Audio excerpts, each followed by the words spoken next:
푸른나무 교회 매일 묵상 제17주 예수님의 탄생. 이번 주는 드디어 예수님의 탄생에 관하여 살펴봅니다.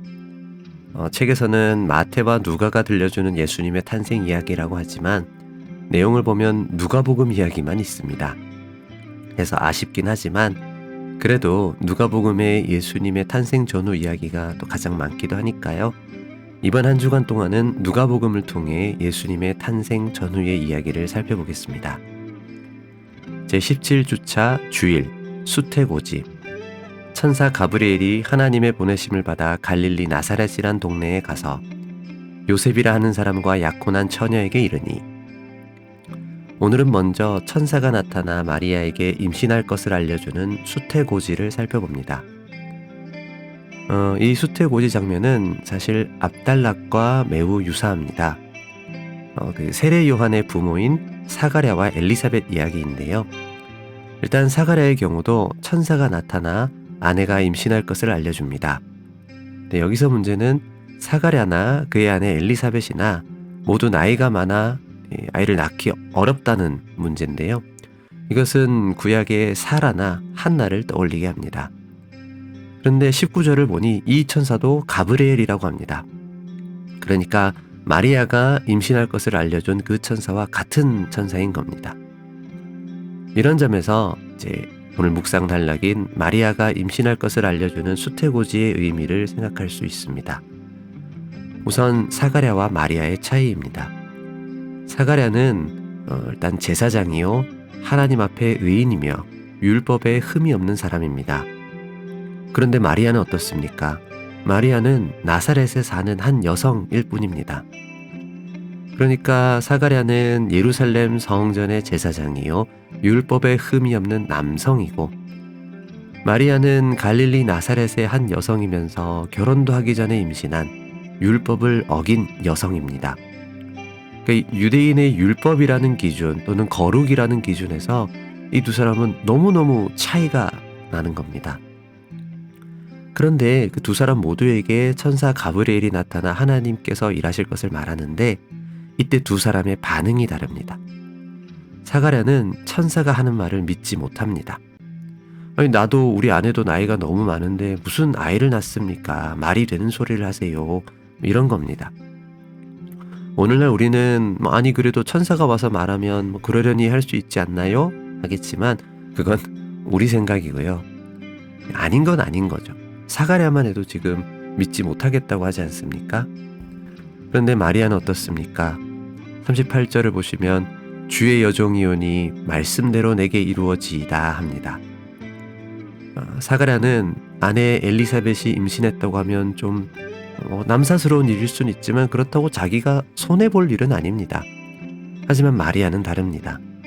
마리아는 결혼도 하기 전에 임신했다고 하면 돌맞아 죽을 수도 있는 일입니다. 그러나 마리아는 이것이 하나님의 뜻이라면 순종하겠다고 합니다. 물론 어떤 분들은 이 모든 이야기가 진짜 일어난 일인지 아닌지 의심하실 수도 있습니다. 하지만 그건 어차피 그 누구도 검증하기 어려운 일이고요. 그렇다면 그저 우리는 이 누가의 기록을 보며 이 기록의 앞뒤를 분석하는 것 외에는 딱히 할 수 있는 게 없죠. 그런데 이 기록만 가만히 살펴보아도 누가가 어떤 이야기를 하고 싶은 건지가 드러납니다. 사가랴는 당시 사람들의 기준에서 높은 사람입니다. 더 거룩한 사람입니다. 근데 마리아는 그렇지 않습니다. 그러면 당시 기준에서는 당연히 사가랴는 하나님이 좋아하시는 사람, 마리아는 하나님이 싫어하시는 사람이어야 그게 맞는 거죠. 하지만 복음서의 저자는 다르게 생각했습니다. 제사장이냐 뭐냐 그게 중요한 게 아니라 믿음이 중요하다고요. 하나님께서 일하신다고 할 때 그 일을 믿음으로 받아들이는 게 더 중요하다고 이야기하는 겁니다. 사가랴는 제사장이라도 하나님의 말씀을 믿지 못했지만 마리아는 어린 여성임에도 하나님의 말씀을 받아들였습니다. 자기에게 분명히 큰 손해가, 그냥 손해가 아니라 아예 죽을지도 모르는 일인데도 나는 하나님의 종이니 하나님의 말씀대로 저에게 이루어지면 될 일이라고 받아들입니다. 바로 그 믿음의 차이를 누가는 보여주고 싶은 것입니다. 사랑하는 여러분, 저는 이 수태고지 장면에서 마리아의 믿음에 주목합니다. 그 믿음은 사가랴의 그 믿음과 비교할 때 더욱 빛을 발합니다. 하나님께서 우리에게 원하시는 것은 하나님에 대한 신뢰입니다. 나의 타이틀보다 하나님의 능력을 더 신뢰하는가? 예루살렘의 제사장이냐 아니면 갈릴리 나사렛의 한 어린 여성이냐, 그런 건 중요하지 않습니다. 그건 오늘날도 마찬가지입니다. 여러분이 이 사회가 요구하는 어떤 타이틀을 갖고 있냐 아니냐, 그런 건 하나님의 관심사가 아닙니다. 그러거나 말거나 여러분이 하나님을 진실로 신뢰하느냐, 그게 중요합니다. 사랑하는 여러분, 여러분은 하나님을 신뢰하십니까? 하나님께서 일하실 때 여러분은 그 가운데 믿음으로 동참하시겠습니까? 저는 정말로 바랍니다.